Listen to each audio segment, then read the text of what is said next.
was going to try to do Beetlejuice music, but I would butcher it so much. Like, doing Nightmare Before Christmas music is one thing, but Beetlejuice, I can't do it. I mean, I know they're both Tim Burton.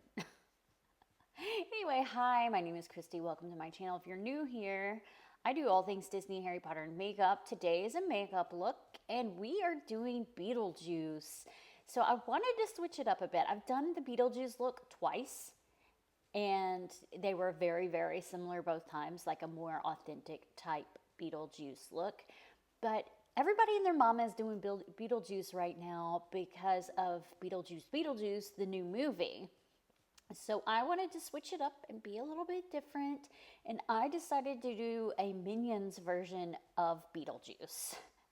Yeah, I'm a little weird, but I wanted to be different. I wanted to be outside of the box and not do the same thing everybody else is doing, and all the looks look similar. So I'm doing a Minions Beetlejuice. And I actually think it turned out pretty cute. I like it. It's not scary though, so it's not like a scary Beetlejuice. It's a cute Minions Beetlejuice. Well, this look took me every bit of 2 hours to do. That's fun. But let's get started, and I'll tell you what I did. Obviously, I moisturized my face and then prepped it and all that kind of stuff. But I took my Graptobine water activated pro paint and a very, very thin Graptobine brush, and I drew out the goggles, if you will, the goggles that the Minions wear. I did two because I have two eyes. I don't know how one would go over very well on my face, and it would take a lot of crazy shading that would probably take me way longer. So I just did the one. And because goggles aren't just a solid eye, you've got like a goggle lens around it. Instead of doing individual goggles, I actually made the snake part of, it's not a snake, it's a sandworm part of the goggles. So once I put the black circles around my eyes, I drew out the quote goggle piece and made it the sandworm. So when I did this, I connected the two individual goggle pieces as one long sandworm. So I started off by just making sure it was kind of like drawing on sunglasses, but a lot larger on your face.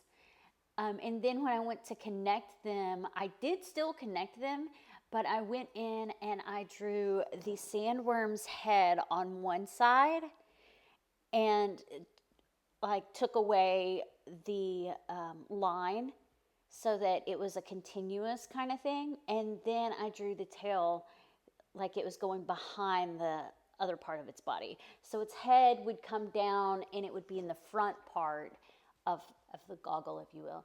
And then it would curve down under my eye and up over my brow.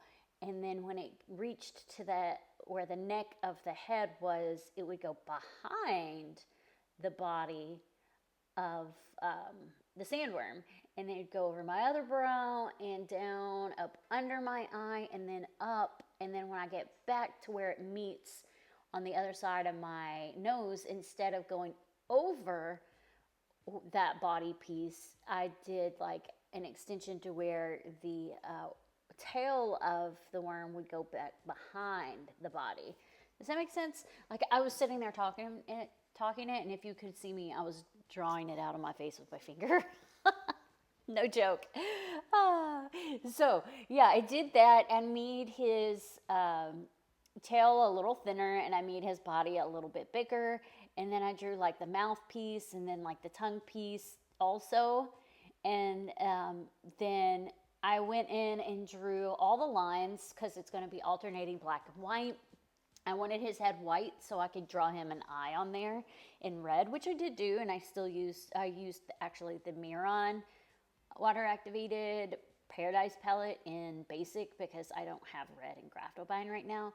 But regardless, I did like draw out that, and then I did his tongue in black and white, and I also did like the body alternating black and white all the way around the goggle.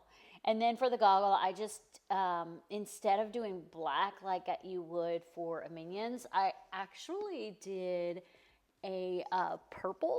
I used, oh gosh, I don't remember if I used Miron or Graftovine purple, because I have purple for both. So I don't really remember which one I used, but I have it for both. I probably used the Miron, but I can't be sure.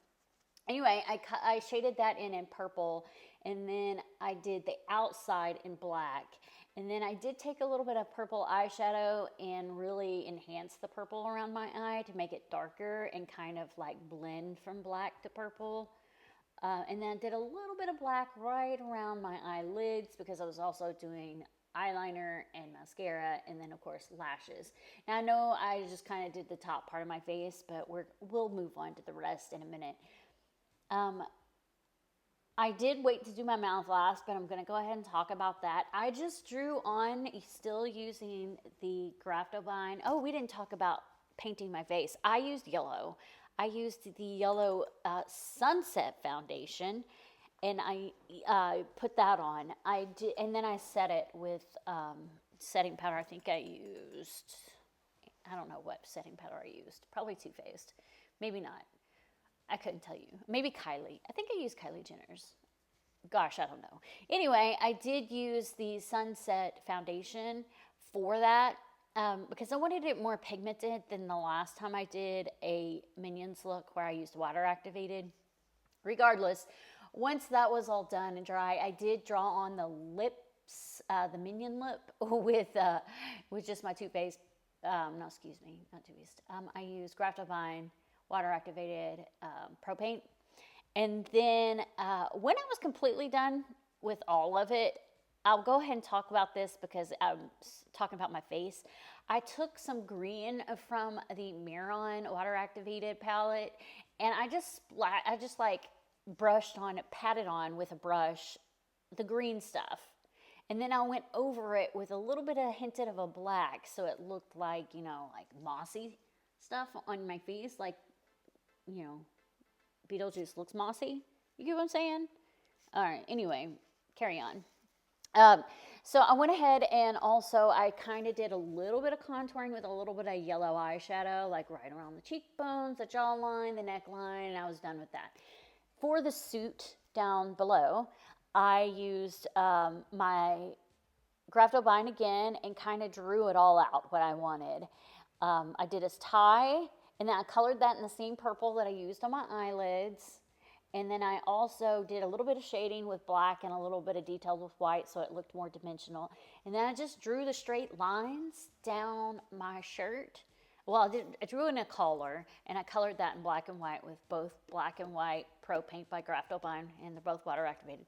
And then I did the body in the same thing, same shades, and just colored that in. And then in the white areas, I did take a brush that I had used to do the eyeshadow and just kind of made all the white areas look a little bit distressed on the edges and corners.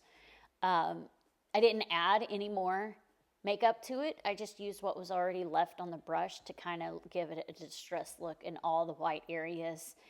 And then I did take my Graftovine and re-go over the outlines so that they were more pigmented with the Pro Paint, same thing that I had been using. And then I also did a little bit of white in a couple of areas to give it a little bit dimension. But that's pretty much it. Let me know what you guys think. I didn't go overboard with like eyeshadow in the suit area and stuff. I felt like it was pigmented enough.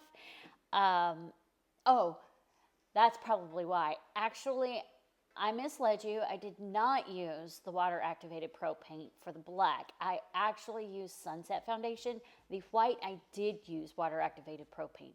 And that's because I was out of the white foundation.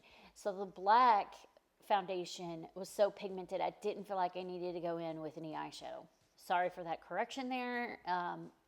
But yeah, that's it. That's what I did for this look. Let me know what you guys think, and happy Beetlejuicing. That sounded weird. If you've seen the movie, let me know. All right. Thanks so much for watching. Bye.